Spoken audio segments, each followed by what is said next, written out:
Shifting focus now to Andhra Pradesh, where a gruesome and shocking case of a double murder has been reported. A couple from Chittoor allegedly killed their two daughters in Chittoor district of Andhra Pradesh, hoping that they would come back to life within hours by use of spiritual power. Police has now suspected that the family had apparently been following certain occult practices for some time now, and one of the daughters was tonsured before she was killed, while the younger daughter was first killed with a trident. Now, the parents have been arrested by the police. Let's go across to my colleague Aneri, joining us with more on this. Aneri's extremely shocking and gruesome way in which these two daughters have been murdered. What has been the cause? And please share more about the investigation so far.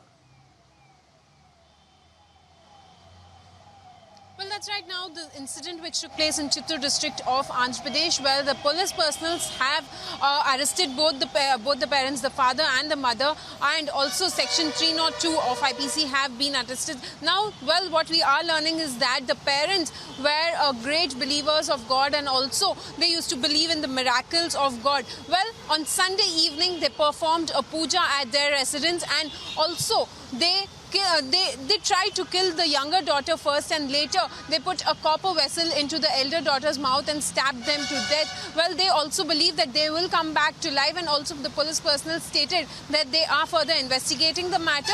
The family members said that they asked them to wait, they will come back to life, but the sudden incident, the shocking incident which took place where the two daughters were killed. Well, now the father is a vice principal of a government women's college in Chittoor district, and also the mother is a principal of a private institution, and such incidents have been shocking in the state of Andhra Pradesh. Well, people are now in a shocked state that such incidents have also been taking place. Well, now the two girls have died, and also the police personnel have arrested the father and the mother.